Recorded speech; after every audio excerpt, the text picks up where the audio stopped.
Welcome everyone to our celebration of the winners of the Ayn Rand Institute's 2022 Anthem Essay Contest. So Anthem was first published in 1937, and over 80 years later, it's sold well over 7 million copies.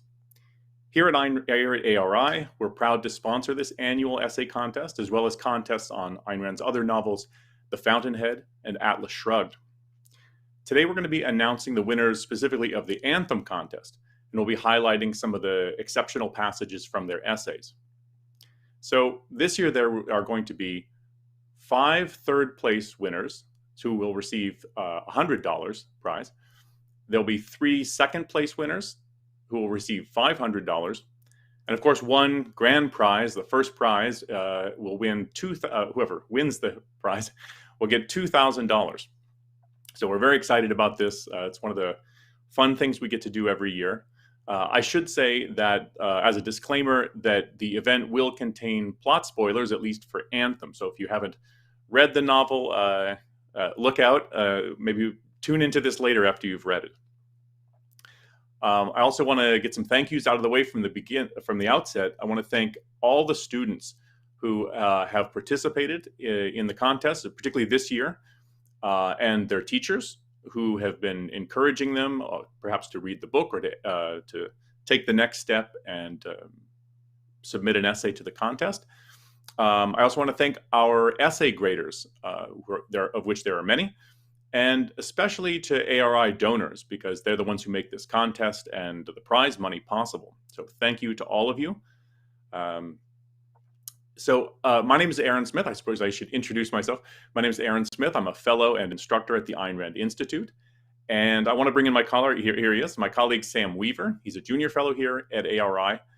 And lately, Sam and I have done quite a lot of classroom visits where we give talks to students, middle school and high school students, about Anthem, also her other novels, but predominantly Anthem. So I'm glad to have you here, Sam. Thanks for coming in. And what can you tell us about this year's? Yeah, thanks. So what can you tell us about the contest this year? Sure. So a little bit about the overall history of the essay contest. The Ayn Rand Institute started running these essay contests in 1986. Our first contest was on The Fountainhead, and later on we added additional contests on 2 other of Rand's novels, Atlas Shrugged and, of course, Anthem. And over the whole history of the contest, we've received over 445,000 entries across all of our essay contests. And over that time have awarded almost $2.2 million to over 11,000 student winners. And in the whole history of the essay contest, 150 countries have been represented by student entrants. Now, a little bit about this year's Anthem contest specifically.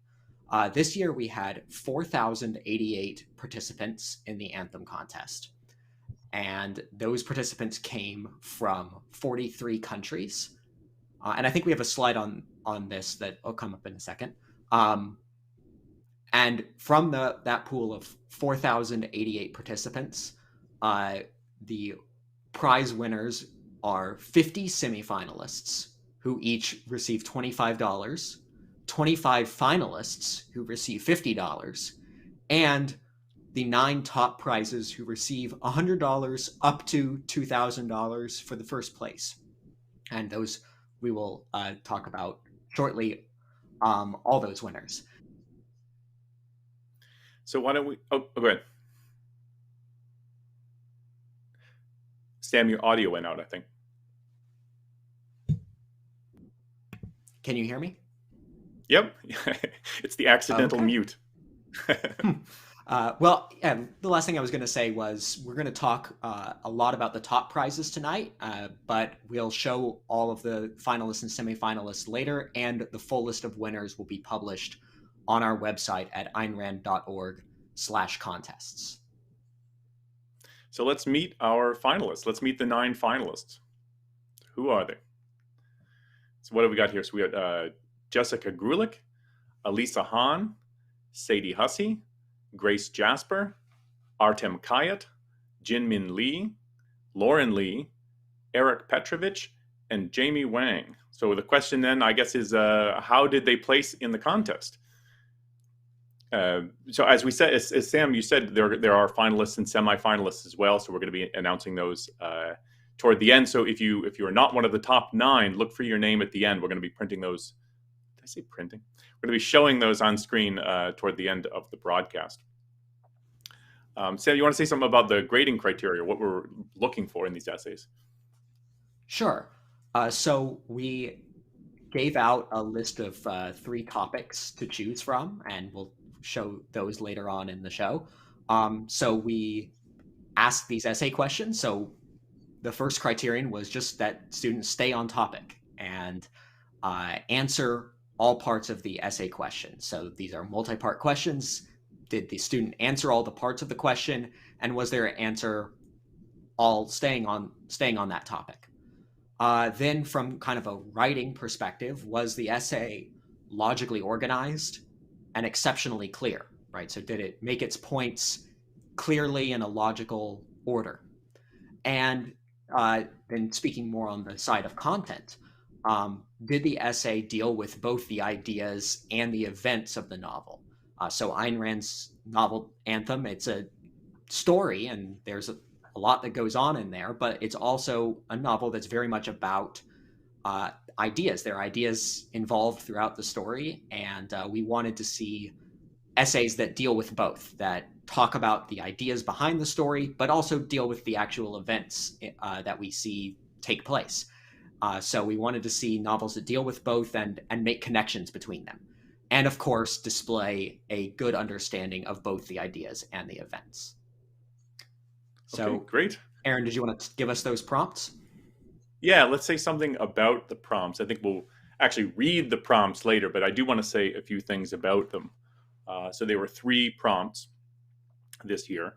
The first one had to do with prejudice, and specifically with forms of prejudice in the story Anthem. So prejudice is something that people talk a lot about these days in the culture, often racial prejudice, but not only that kind of prejudice. So it's something that's kind of in the atmosphere of the culture. And the aim of this question is to get students thinking about, are there forms of prejudice that are in the story, like in the society of Anthem?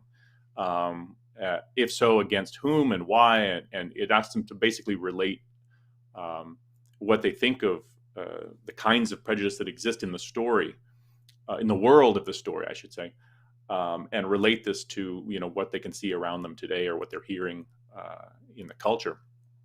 And the second one has to do with selfishness and with the main character of the story, Equality 72521. And this question, the aim of this question is really to get students to grapple with what it means to be selfish, because there's a character, well, Equality 72521, the main character, he lives a very self-focused life.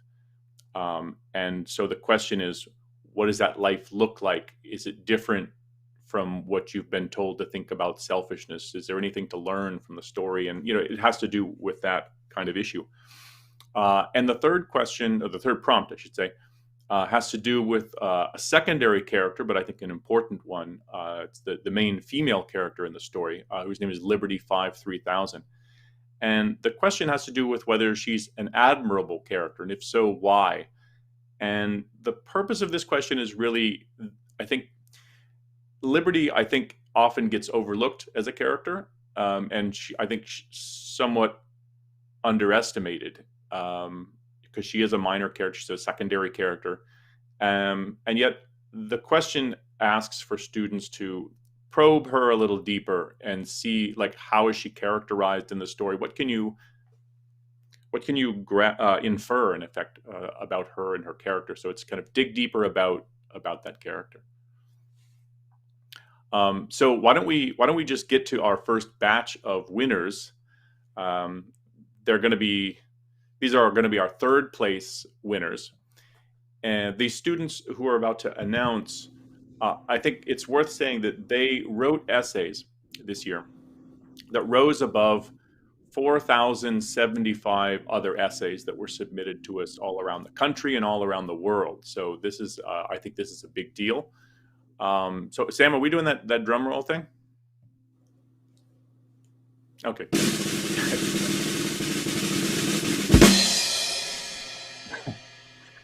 Okay, so who do we So got, Sam? our third place winners are Jessica Grulich, a 12th grade student at Westchester East High School in Westchester, Pennsylvania; Sadie Hussey, a 9th grade student at Florida Southwestern Collegiate High School in Punta Gorda, Florida; Jinmin Lee, a 9th grade student at Seoul International School in South Korea; Eric Petrovich, an 11th grade student at Irvine High School in Irvine, California; and Jamie Wang, an 11th grade student at Western Canada High School, Calgary, Alberta, Canada. Congratulations to all of our third place winners. Excellent work. Yes, absolutely, excellent job. I read the top 25 essays, and so I've read all of your essays, including the top 9. So excellent work. Before we get to the second and first place winners, or before we get to announcing them, I want to take a look at, or Sam and I will take a look at some of the passages from the essays of the students who won either a second prize or a first prize. And starting with the first essay prompt. So let's pull that essay prompt up on screen. Yeah. So the prompt reads, oh, go ahead. Sure. So the first essay prompt said, in Anthem, Ayn Rand does not indicate the race of any of the characters, nor does she suggest that racial prejudice is present in the story. But are there other forms of prejudice in the society of Anthem? If so, against whom or what are they directed and why? In what ways are these forms of prejudice similar to or different from racial prejudice? So we wanted to look at some of the passages from an essay that wrote about this prompt. So let's put the first one up there. So this was from Artem Kayet of Illinois, and Artem wrote, quote, "And he suffered for his deed as all bearers of light must suffer. His name was Prometheus." Close quote. That was a quote from the novel. And Artem continues, Ayn Rand's Anthem alludes to this timeless motif. The protagonist, Equality 72521, is persecuted for pursuing knowledge not sanctioned by the authoritarian government. Though there is no evidence of racial prejudice in the Anthem Society, one type of prejudice is ubiquitous: anti-intellectualism. Rand brilliantly details suppression of knowledge and hatred of those who seek it, which throughout history has been a staple of totalitarian regimes. Yeah, and one of the things I liked about this, this is his opening passage in the essay. One of the things I liked about this was that he notes that this is a timeless theme. So it's not just, Ayn Rand wrote this dystopian story and here's what happens, but it's, she wrote about this in the story, and there's a way in which authoritarianism or authoritarian regimes, authoritarian societies will often suppress the people of the intellect. People who eager to know, intellectuals, people, as Ayn Rand would call them, the men of the mind. And there's a way in which they need to be suppressed in these societies, because the mind is what liberates an individual, allows him to pursue knowledge, compare the society he lives in with other or perhaps better societies, and there's a way in which that's a disruptive force. And it's not, and in the essay he gives examples of this, so it's not just sort of a floating claim. He gives a number of examples of regimes that function that way, and so he could organize his essay around that theme of the way in which the hatred of the intellect and the anti-intellectual feature of the society of Anthem is present in the world. Yeah, and I think this is definitely an example of an important type of prejudice that is significant in the story of the novel. It's something that the main character confronts from a very early age, and is a force that really affects his life. And it's also one that's kind of ripe for comparison and contrast with other forms of prejudice, because it's a kind of a particular, it's against people who have a particular type of interest or engage in a particular type of activity, thinking and being curious and asking questions. So it was a good example to talk about. And let's see some of what Artem said about it. So our second passage from Artem. This is about the comparison to racial prejudice. Both types of prejudice affect everyone in society, not just those who the prejudice targets. In Anthem's medieval civilization, life expectancy is extremely low. Candles are a recent invention, and manual agriculture is the primary economic activity, which is a result of anti-intellectualism. Similarly, racial prejudice holds back many talented people who have the potential to improve society. The greatest crime of prejudice is that it is not directed at conscious choices, but traits that cannot be controlled, be it race or intelligence. So those were a sampling of the points that Artem made about how anti-intellectualism works in this society and some of the causes and effects of it.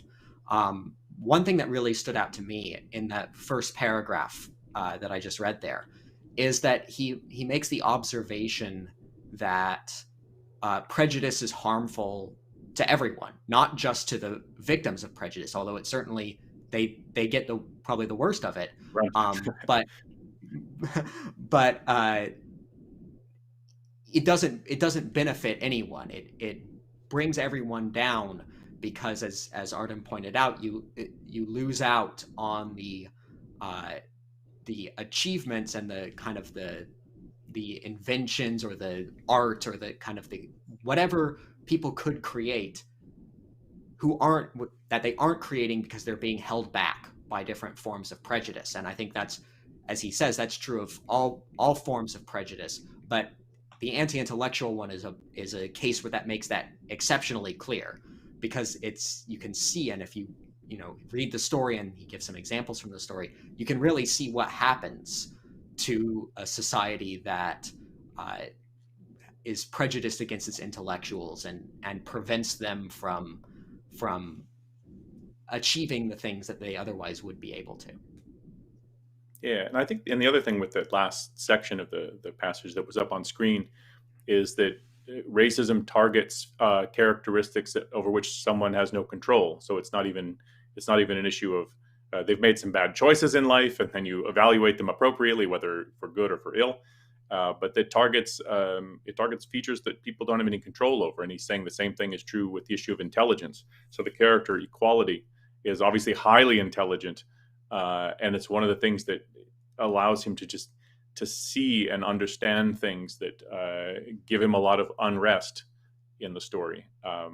So yeah, I think so. So nice job to Artem. I think all of those things are important to mention. So if we turn to the next prompt, this is prompt number 2. So here we have, this one's on the one on selfishness and the character of Equality. So the prompt reads, do you think that Equality 72521 is selfish? In your answer, give examples from the story that support your answer. In what ways is Equality's approach to life and to the other characters in the story similar to or different from what we normally think of as selfish? What lessons do you draw from the story about what it means to pursue your own interests? So here we have a passage. We can put a passage from Grace up on screen. So this is a passage from the essay by Grace Jasper. She's in Sandy in Utah. And she writes, the sentence, "You are so selfish," is a hallmark phrase of households around the globe. In Ayn Rand's Anthem, the theme of selfishness is woven throughout its pages in a way that begs the reevaluation of the word's connotation in today's society. Ultimately, in being deprived of the word self, Citizens are quite literally forced to shape their world around the construct of selflessness, rather than selfishness. They are meant to exist through, by, and for their compatriots. Nevertheless, equality wants to discover, learn, and explore the world beyond the regulations and restrictions set by his community. Furthermore, he wants to do so primarily out of self-interest. This selfishness is the crime which he so candidly confesses at the opening, in the opening sentence of the book. And this one of the things that's worth noting here is that part of what makes him selfish, or part of what his selfishness of the character equality, what it consists of, is his desire to pursue knowledge. So the character equality, he's on a quest for truth. He wants to know, he wants to understand, he wants to pursue scientific inquiries and stuff. And these are his deeply held personal values, and this is what his self-interest, part of what's constitutive, that's the word I was looking for, of his self-interest, is his quest for truth. And that's not something you would typically associate with selfishness, is a quest for truth. And this is one of the things I think that's worth bringing out, both about the essay and in the novel. Yeah, and also in that passage, I think Grace is working to pull out what is meant by selflessness, which is a good to have that as a contrast. And she's sort of looking at the novel and is pointing out that, well, I mean, first of all, selflessness, it sort of sounds like being without a self, and there is a real sense in which the characters in the novel are being deprived of their self by the society they live in. And Grace also points to the kind of the motto of the oppressive authoritarian state in the book, that you're supposed to live through and for other people. And it's worth thinking about if that's what selflessness means. What does it say about selfishness as a contrast to that? Yeah. So let's go to the second passage from Grace's essay. I really like this passage, by the way, so nice job, Grace. This is particularly good, I think. So here we go. Ayn Rand seems to have found virtue in an ego and in selfishness. When Equality 72521 perceives the man who spoke the word I as a saint, there is an implied holiness to that word, and to all its implications and representations throughout the story. Nonetheless, the hero of the story does not become the protagonist through martyrdom. Instead, it is by claiming his true self and vision of the future that the climax of the story is reached. Rand is attempting to convey that in all reality, the selfishness and sense of self-preservation that Equality possesses are what liberate and elevate him, and what ultimately win the reader's admiration for his character. Equality is selfish, and for that he is not ashamed.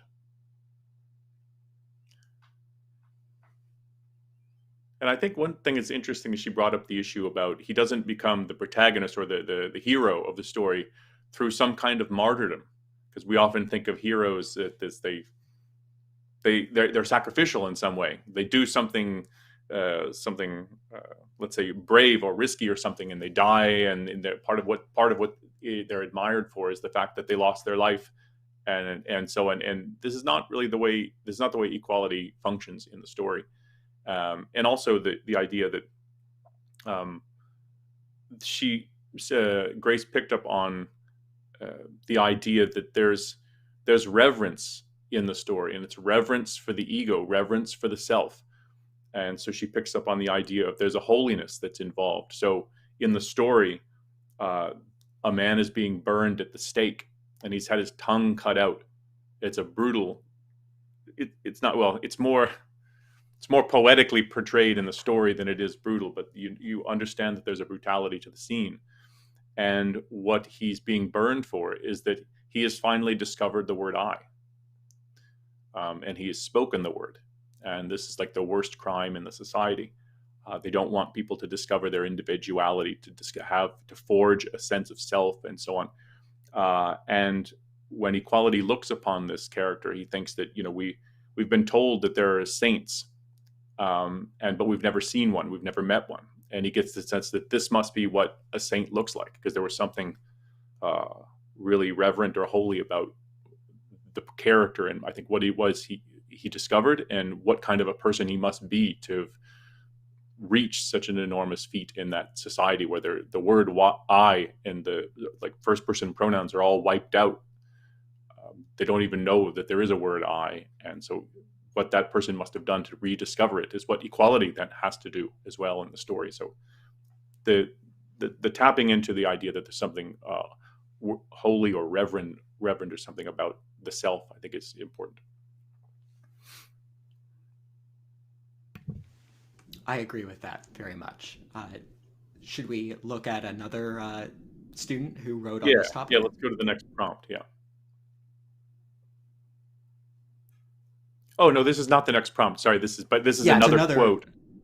It's a different passage. So we had two students in our top 4 who wrote on this topic. So this is from Lauren. Yeah, so I'll go ahead. Lauren writes, even in the beginning, when equality does not choose, but passively accepts the great we, what distinguishes him from the puppet-like residents is that his compliance is a willful, not automatic or purposeless, act fueled by his selfish desire to be virtuous. In the end, he realizes the pursuit of collectivist values does not lead to happiness, concluding that, if this is a vice, then we wish no virtue. Noteworthy is that he is able to realize and rectify his mistaken view of morality because of his selfish spirit. His awareness of profound joy after pursuing his values causes him to realize that his values must be chosen by himself. So I thought this was a really interesting and really insightful passage from Lauren's essay, because as you read the story, equality goes through a journey where he changes his ideas, his views about what's right and wrong. In the beginning, he seems to believe in a lot of the things that he's been taught by the society that he was raised in, or at least he speaks as though he believes those things. He talks about I've done a bad thing by going off on my own and doing scientific studies. That was bad. It was selfish. It was wrong. It is a sin to write this. Yeah, the very first line of the novel. And so you might read that journey and think equality starts out being selfless, and then he learns and changes and becomes selfish at the end.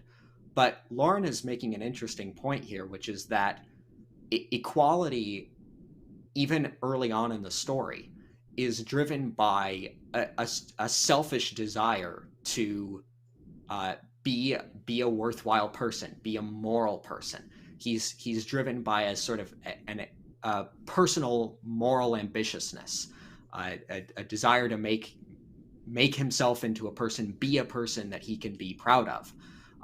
And it is that the fact that he is moved by that selfish motivation that enables him to change his views as he learns more, experiences more, and starts to realize that the morals that he's been taught by the society he grew up in can't actually lead to the goals that he sets for himself and that he wants to achieve.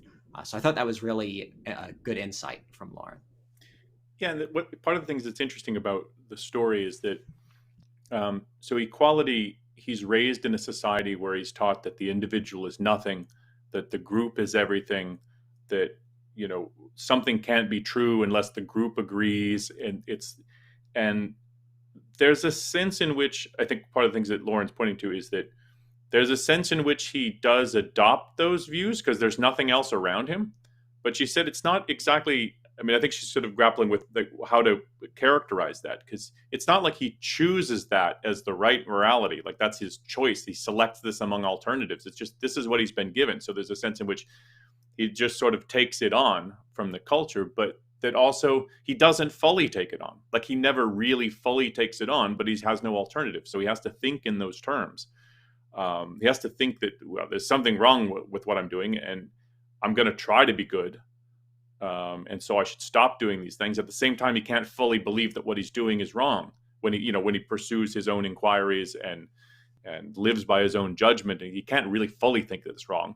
And yet, the moral framework in which he's been taught has taught him to be think of all those things as being wrong, evil, and so on. And so there's a kind of a contrast. He wants to be a moral person. So there's a sense in which he's really struggling with the moral framework he's given, but he wants to pursue his own goals, and so he has to wrestle with these two. So I think that was a good observation as well. Why don't we move to the third prompt, because we've got some selections from an essay on this topic. Yeah. So the third prompt asked, do you find Liberty 53000 to be an admirable character? In your answer, give examples from the story about her actions, attitude, or character that lead you to answer as you do. In what ways is Liberty similar to or different from other women whom we are taught to admire? So we had an essay in our top 4 that was on this topic. So let's look at the first passage from that essay. This was by Alyssa Han. Alyssa writes, Liberty possesses a strong, bold character and a captivating beauty, which indicates that she is completely different from others in the story, where people are hunched, weak, and unsure of themselves. Every move that she makes is assured. Quote, their hair was golden as the sun. Their hair flew in the wind, shining and wild, as if it defied man to restrain it. Unquote. And of course, there is referring to Liberty, because part of the setting of the story is that they only have plural pronouns only. So that's that you might think she in place of the they there. Right. And let's pull up the next one, because I think it's good to read those two quotes like in sequence. Sure. I guess I can read. So he says, equality describes Liberty as being in possession of herself, unbending and durable. Quoting from the novel. They threw seeds from their hands as if they deigned to fling a scornful gift, and the earth was a beggar under their feet. End quote. Despite the fact that she's sowing seeds, likely considered a demeaning task, despite the fact that the rest of the society is so controlled, she is standing proud, almost indifferent to the conditions that break the spirit of others, not letting the lowliness of her task demean her, as she, quote, deigned to fling a scornful gift. One of the things I liked about, I'll say that Alyssa's essay, of all the essays written on the character Liberty, this was my favorite of all of them. I thought it was particularly well done from two different angles. One, the integration of identifying characteristics of Liberty as a person and her character with the actual descriptions that you find in the story. And I thought that was particularly nice. There's more I had to cut out, I don't want to put the whole thing on screen, but some nice integrations of the descriptions that you read in the story and what you can draw, or conclusions you can draw about the character. And the other was that, as I said, Liberty is often like an overlooked character, but Alyssa looks like she really did the digging in the story to like look at all the many passages where she appears in the story and rethinking how you might interpret those passages, because I think they're often misinterpreted, and I think she just did a really good job with that. There's one more quote, but Sam, you want to add anything? No, I agree with that.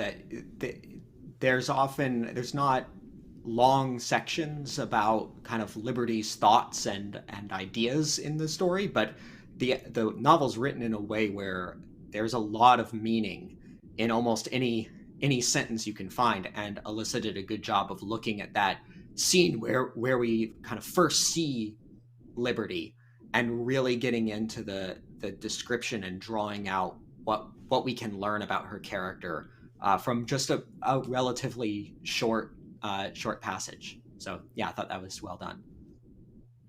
And then we got one more passage from that essay, I believe. This is an interesting observation. So she writes, Alyssa writes, although equality only begins to feel pride in himself when he works secretly in the tunnel to gain knowledge, his true passion in life. Liberty is in possession of herself even while she's forced to work in meaningless toil without having any recourse to a secret tunnel where alone she can find herself. It appears that nothing can break her indomitable spirit. I think that's wonderful. So when you meet the character Equality, he's already found a tunnel where he can be alone, and he's journaling.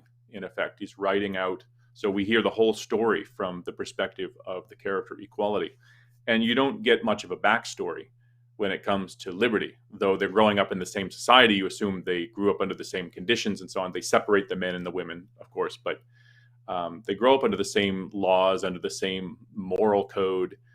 And Equality at the time of the story is 21, and Liberty is 17, so she's also younger than he is. And I think the constant theme that's coming out in Alyssa's thing is that she's unbending and unbroken, and the kind of strength of spirit that's required to maintain that sense of self, that sort of proud sense of self, under that constant barrage of hell that they must go through in that society. I think she's, strong character, I think, doesn't quite do her justice, I think. Yeah, I think this is another instance of Alyssa doing a good job of inferring what must be true of Liberty, what must be going on in her mind from just looking at the actions and the pieces of dialogue that were given from her. I mean, the fact that Liberty joins Equality on this journey, and in some cases makes even arguably even bolder steps than he does. It suggests that she must have a real strength of spirit, and I like this kind of inference of it. She must be really remarkable to have gotten to this point where she has this strength without seemingly any of the or many of the resources that Equality managed to discover, at least as far as we know. So, but she's also, I think, meant to be portrayed in the novel not exactly as fully his equal, in the sense that Equality, as Ayn Rand said, is clearly a genius. I mean, he's really, really brilliant, and she admires him and so on. But on a moral, from a moral perspective, from the perspective of character, I think they're equal. And I think that's something that Ayn Rand intended in the story. So why don't we see who won what for the second place winners? I think we have our famous drum roll.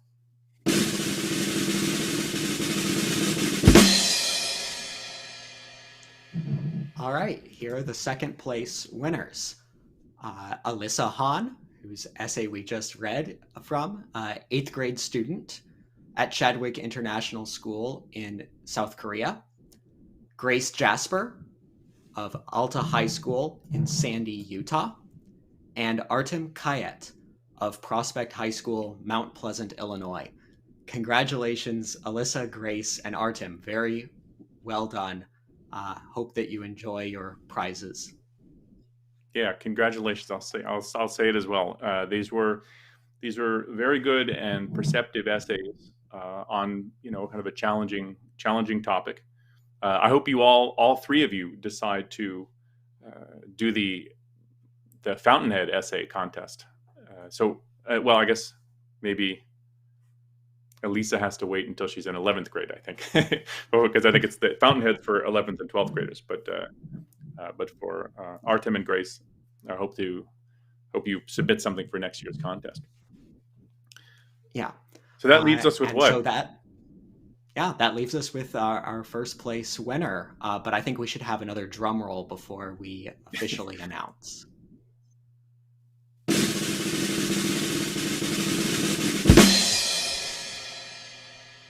Okay, so our first place winner with a prize of $2,000 goes to Lauren Lee. Lauren is a 9th grade student at Busan Foreign School in South Korea. So congratulations, Lauren, for the top prize.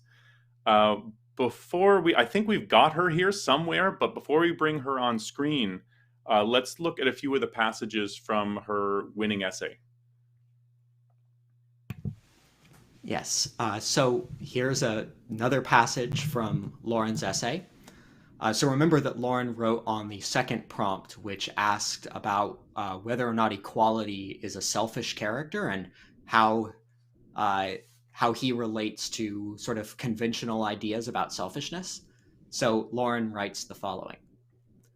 Modern society often associates selfishness with greed and evil. On the other hand, Ayn Rand's Anthem sheds light on the true definition of selfishness, following the heroic equality, whose unadulterated selfishness is the foundation of life. Selfish people are commonly viewed as those who pursue their self-interest at the expense of others, or those who steal and exploit others for undeserved privilege. Thus, to be selfish, people must always be thinking about not their own desires and needs, but how to subdue others. However, this statement is contradictory, because someone whose life revolves around others is selfless, not selfish. For example, the councils may obtain power, but that power does not provide them with anything of value in an absolute sense. It does not improve their quality of life, nor do they achieve happiness. The World Council of Scholars, for example, cannot even enjoy equality's lightbox.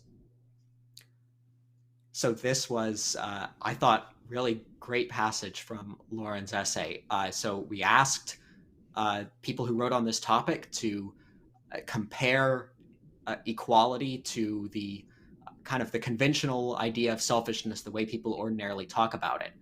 And I think Lauren did a great job of looking at what people think about selfishness, what comes to mind when you hear the term selfishness, and really thinking through what that actually looks like and whether that could actually be selfish in the sense of self-focused, self-interested. And I think she makes a very interesting point that a couple of points that somebody with this perspective of trying to sort of trample over others or take things from other people, they're living an other-focused life, and that sort of creates a contradiction with the idea of them being selfish. I think kind of if you look at equality, that's totally not how he's living. He's not living a life that revolves around other people the way that the councils, who are sort of the rulers of the Anthem Society, are. Yeah, and that theme that the exploiters and the people who live by preying off others, or they live through others, even though they're often thought of as these are the selfish people, right? They want to trample other people to get what they want. They're not really pursuing things that are to their advantage. And I think one of the interesting things in that passage that you pointed out is that the exploiters are anti-self. They're not pursuing their own goals. They're not trying to improve and enrich their lives and live better lives.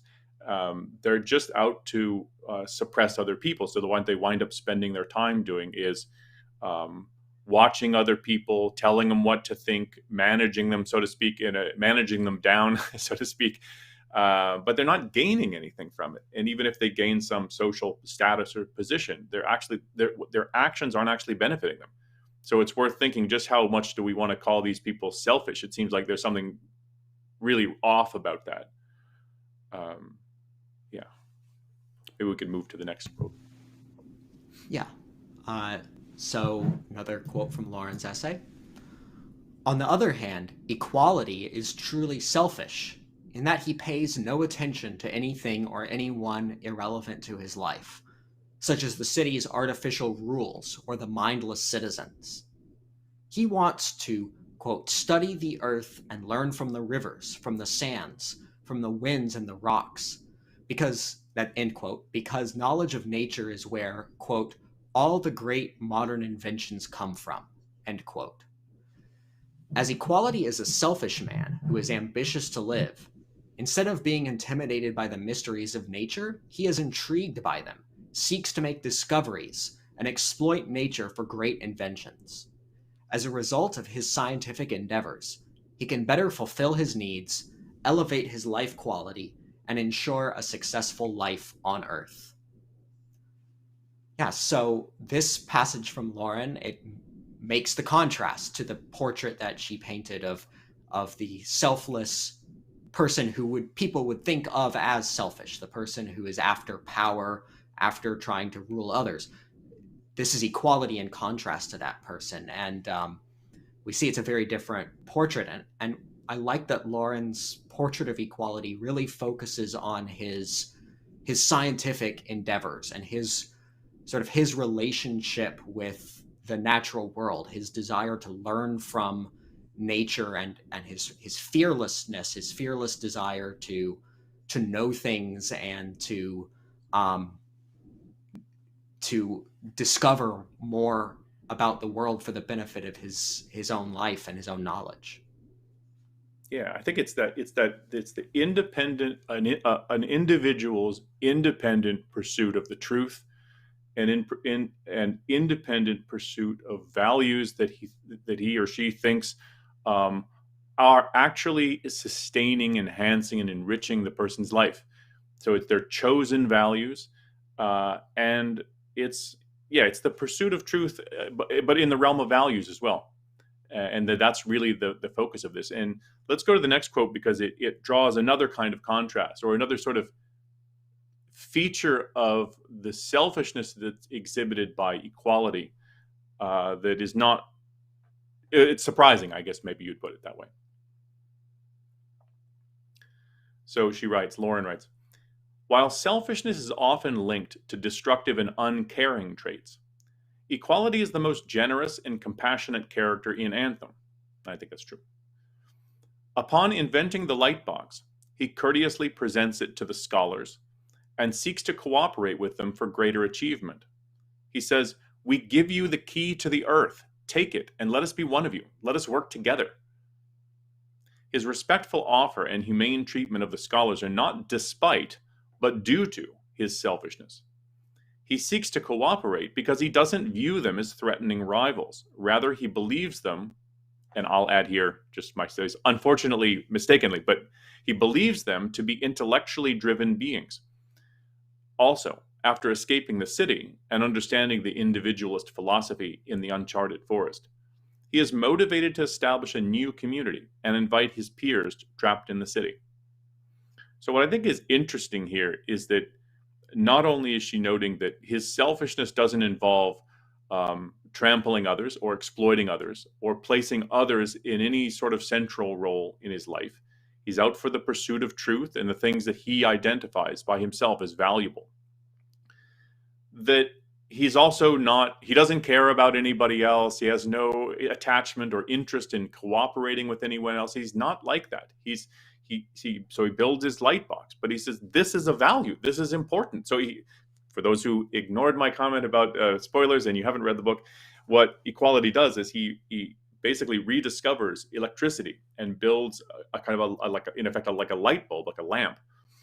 And he realized that this is a really important discovery. This can bring light to our lives. It can ease our toil. This is a value, and I want to work full time on scientific pursuits like this. And why don't we all work together? Look, you can have the light box, but let's work together on new inventions and products coming out of this. And so he doesn't see these people as, well, they're a threat to me. He thinks because they're the World Council of Scholars, of course, they're just a bunch of second-rate losers. But he takes them to be, well, at least the Council of Scholars will appreciate this achievement, and I can work beside them, and we can all work together. And so he doesn't have this attitude of, he's not an anti-social, anti-others sort of view. And then she also notes that, when he escapes the city and he looks back on the kind of life that he and the other people lived there, he says, once I sort of establish myself a bit here, I'm going to go back and sort of get or help escape the few people that he thought they were undestroyed, and they had some element of independence left in them. And so it's not that he doesn't care, and I think that's an interesting thing. But she also says, but he doesn't sacrifice himself either. So Yeah, and I think a thing that's interesting about what Lauren points out here is that equality doesn't see himself as inherently at odds with other people. He has confidence in himself, and he wants to collaborate with people as long as they can be collaborated with. And of course, as he learns, some people can't be collaborated with. But he wants to find people who he can work with, and that's, I think, harkens back to what Lauren said earlier in the essay about the conventional idea of the selfish person who's seeking to exploit others, who's always kind of opposing other people and trying to put one over on them. This is a very different perspective. This is somebody who is not in conflict, or doesn't see themselves as necessarily in conflict with other people. Instead, is confident in himself and wants to collaborate when there are people who are worth collaborating with. Yeah. And do we have one more quote? I think we have one more quote from her. I think we have one or two essay. more. Okay. All right, so I'll read this one. So she says, in the end, selflessness cannot drive the success of any individual or the progress of society. To live, there must be an I, the subject that thinks, chooses, and acts on the chosen values. Everyone should place I as the center of their values, selfishly honoring and serving their own life's interest. So I think that's a good passage to just close on, is that one of the things that toward the end of the book, where this mention of the word ego, which is kind of etched on the portals to this guy's house, in effect, toward the end, is a lot of students have that question of like, what does he mean ego? Like, why is this so important and stuff? And it really, it's, if you grasp that the I, if you want to call it I, yourself, it's that which thinks, acts, chooses, judges, in effect, it's the source of yourself. And that one of the things that she brings out in the novel, that Ayn Rand brings out in the novel, is that we're often taught to think as the self as the source of evil. It's because you're self-focused. It's because you're self-interested. It's because you're selfish. It's because you do things for yourself, not others. It's self-serving. So all the you put self in front of everything. Basically, it turns it into, that's something bad. You're selfish, self-centered, selfish, self-serving, all of it is to say that there's something wrong that you're doing, and that she's saying that there's something, and that Lauren's saying in what she's getting out of the story is that no, that self is something that must be honored. And I think that's some of the thing. One of the things that's a tie back to the issue of reverence that was mentioned in one of the other essays as well. Do we have any final thoughts on this? Or I think we've. Oh yeah. Oh, we have one more. Okay, great. No, that was the last one, I think. And that is the last. Covered it all. That's what I thought. Yeah. Okay. Yeah. And just final thoughts. I would just say, the essay was, I think, well written, and also there were so many good observations, so many good so many good perceptive observations about self-interest, about selflessness, about the sense in which the I or yourself is important and something to be honored. And I think that's, I think it was a perceptive essay. Now, I think we have Lauren here somewhere in the background somewhere. Can we bring her? Hi, Lauren. Let's see if your audio works. Hello. I know it's early over there. You're in South Korea, so it's on the early side for you. So how do you feel about being the grand prize winner of the essay contest? I didn't expect this at all. I'm really grateful. Oh, well, we really enjoyed reading your essay. I thought it was very well done, very perceptive. So many good points that were made. And you're in 9th grade, so what are you, 14? Yes. Yeah, 14. I couldn't write a paragraph when I was 14, so good job. Let me ask you a few questions about your kind of relationship to the book. So is this the first book you've ever read by Ayn Rand? Yes. Okay. And how did you hear about Ayn Rand or her books or the contest? I heard of the contest, like it was kind of popular, so I decided to submit an essay this year. Have you ever submitted an essay to a contest before? No. This is your first time submitting an essay to a contest? Yes. Wow. Now you're in trouble for next time. You're going to have a lot to beat. Well, congratulations. That's amazing. What kind of impact did Anthem have on you when you read it? Is it just another book and then you wrote an essay, or did it have a personal impact on you? I really learned more about like selfishness and like what it really means to be an individual, because while I was writing this, I did a lot of research about what it really means to be selfish, and I feel like I really learned a lot and what it means to be an individual. Do you have a favorite scene from the story?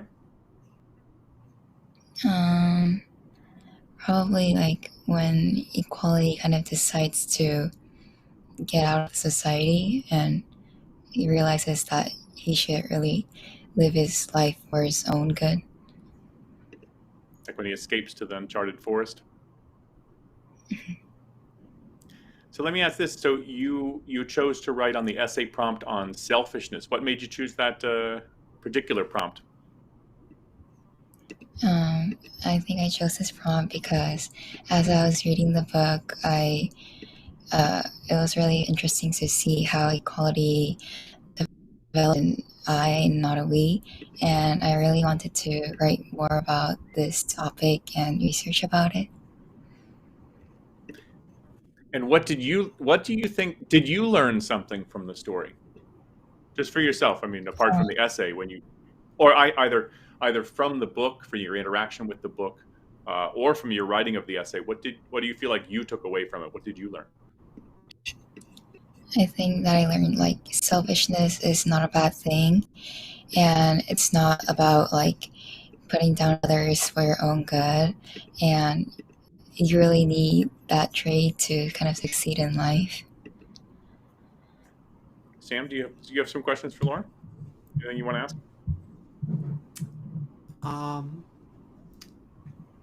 Yeah. Who is your favorite character in the book? I think it'll be quality. I'll ask you a question. So, did you read this in the context of class at school? No, I read it outside. Okay. Oh, okay. That's interesting. Often it's teachers assign it. So you heard about. Well, how did you hear about the contest? You said the contest was popular, and so you heard about it, and you took a look at the book and just independently. Yeah, well, my mom kind of told me that there was this competition and it sounded interesting, so I read the book. Cool. So you can blame your mom. That's great. Thanks, Mrs. Lee, by the way, if you're watching this. That's cool. So look, I'm really happy we got to get you on screen here. Like I said, I know it's very early out there in South Korea, but thanks for coming on. It's always nice to be able to talk to the winners of the contest and find out how the story impacted them and stuff. So I hope you'll decide to submit an essay to the Fountainhead contest. Again, you'll have to wait till your 11th grade, sorry, but that's the way the contest works. And doesn't mean you can't start reading the book, though. I think the Fountainhead explores these themes in more depth. And I'll tell you something if you didn't already know, maybe you do. Ayn Rand was writing The Fountainhead and was struggling with some of the issues with the plot, just as a writer. And she took a summer off to write this book, Anthem, so she could see, I think, in some concentrated form, that what she's trying to project in a much wider scale in The Fountainhead, in a much deeper level, in a much richer detail. So if you enjoyed Anthem, I would say definitely I was going to say get a copy, but hell, we'll give you a copy of The Fountainhead. We'll say some more things about that. So Yeah. I think Thanks for especially being. since you're, I think especially because you're so interested in the issue of selfishness and what it means to be an individual, there's a lot in the Fountainhead that has to do with that, and you kind of see what that looks like in something that's a little bit more like modern society.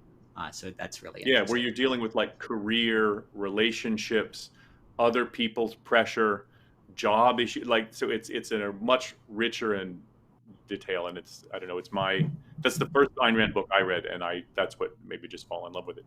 So I hope you can get a chance to read that. So thanks for coming on, Lauren. Thank you. And you have a great day. Enjoy your prize money. Do with whatever you want with it. It's yours. You earned it. So like you said, you don't have to go to school today? Mhm. Okay, so you got the rest of the day off. Enjoy it, and thanks for coming on. Thank you. Bye-bye. Well, that was nice. Yeah. So why don't we move congratulations again to Lauren, and now we want to give some recognition to our finalists and semifinalists as well. So let's take a look at the names of our finalists. These finalists won a $50 prize. You can see their names on the screen. Very well done to all of you. It's certainly an honor to be a finalist. So congratulations to the finalists. And also congratulations to the semifinalists. Another great achievement. And we congratulate you. Again, their names are on the screen. I believe we have, 2 pages of semifinalists who win $25. Congratulations to all of you. Yes, definitely. Congratulations. And I want to thank everyone for participating in the contest. Again, both the students and the teachers. And again, an extra thanks to our donors who make this possible. Be sure to enter next year's essay contest. Can we get the link of that? Yeah. So enter next year's essay contest, whether it's on Anthem or it's on Fountainhead, whichever grade level you are at, or Atlas Shrugged. At aynrand.org/contests. And you can request a free Ayn Rand ebook from us let's get that up there. Yeah, you can request a free ebook at aynrand.org/free books. So if you can get that, do it. So for those who want a prize tonight, we're going to be emailing you with details on how to claim the prize. So expect an email from us. So I just want to say thanks again to everyone. Congratulations to all the winners. You've earned it. Thanks, Sam, for joining me. This is always fun. Yeah, congratulations to the winners. Thanks for watching. Thanks, Aaron. Yeah. Good night or good morning, depending on where you are in the world. All right. Bye-bye, everybody. Thanks.